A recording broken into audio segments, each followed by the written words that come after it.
The sponsorship in Sri Lanka started in 1975 with residential homes and daycare centers. Later, it is recommended that child-focused community development should be established in order to expand the opportunity for children to develop within their community in a safe environment. When we select the partners, after selecting the partners from the pilot project, we will go for the long-term project. Before we go to the long-term project, we had to select about sponsorship. In the sponsorship process, we first select the partner, then we understand their capacity for documentation, then we'll go for PF1 or PF2 or PF3 or 4 based on their documentation capacity. If they have a good documentation capacity, then we go for PF1, it's a personal sponsorship. Then our sponsor officer follow with the capacity training and all the things. This is the first step we normally take for sponsorship in Sri Lanka. Most donors select for a sponsorship, that is, they either take on child sponsorships with or without personal contacts through letters. People who support for the sponsorship wish to learn more about other countries and cultures and contribute to improving the living conditions of children and youths. Therefore, Hinterland Healthy introduced a methodical process to do child sponsorship. It is being implemented through systematic steps with the partner organizations in Sri Lanka.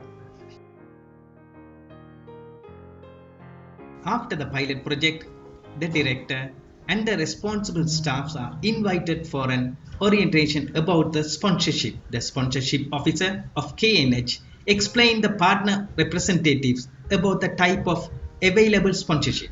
According to the program, the partner will select the suitable type of sponsorship for their village. When it is confirmed, the sponsorship officer of KNH explains in detail about the format and procedures. This is the guideline, personal sponsorship with letter exchange. It includes how to select the children.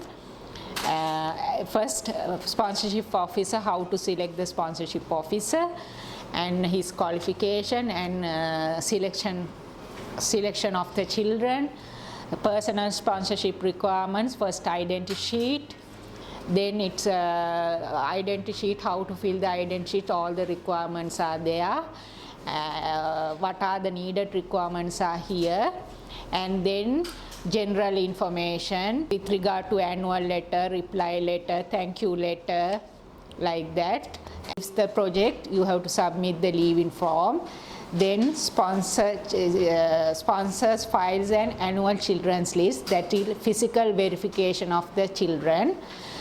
Each year we will see how many physically present children and how many left children in the project, that we can identify in the annual children's list, and additional information about the local abbreviations and sponsors visit. Identity sheet, first identity sheet only we will register the child, and the required information in the format is given. When child leaves the project, we have to submit a leave-in form. Other than that, we have to do the annual letter, reply letter, thank you letter, and the sponsors requirements.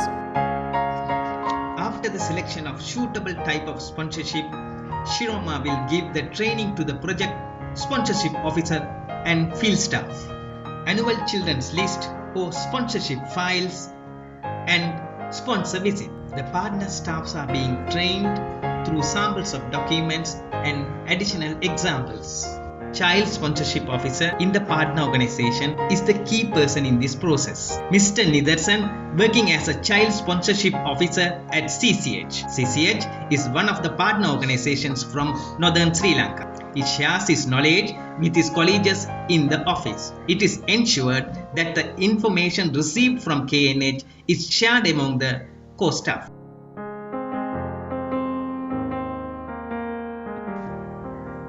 Nidarsan visits the field and meets the stakeholders whom he explains about the program. Even though the project started just after the baseline study, the partner organizations responsibility is to inform about the methods, process, and the approaches to the stakeholder. As such, respective divisional secretary officers, Grama Niladaris, are made clear about the project.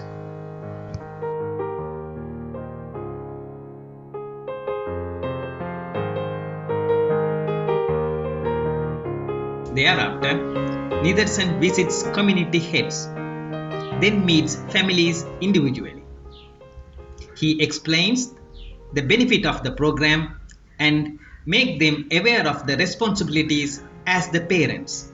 Children are allowed to take part in these discussions and permitted to describe about their interests and needs. Children always have a choice to express their views through discussions, writing, and drawings.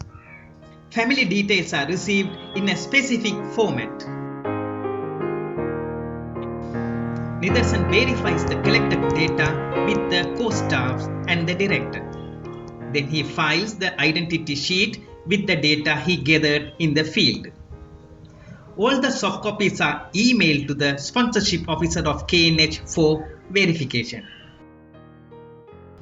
Nidarsan was invited to KNH office to reconfirm the validity of the data, and he ensured the data is true and correct. At the end, with the confirmation of KNH sponsorship officer, the hard copies are printed and signed by the director of the partner organizations and will be posted to the KNH office. It is a new experience that we started sponsorship program of KNH at CCH. I found it very unique and we have to implement into specific steps. Even it is useful for child-focused community development. There are challenges to implement the sponsorship program at the field. It is difficult to justify this when most vulnerable children of such request for the same. Some parents don't like to take photos of their children due to religious belief. It is also difficult to limit the number of children in a village where more numbers are living. Even though we faced about challenges, we took additional time to educate the community and trying to make a successful one.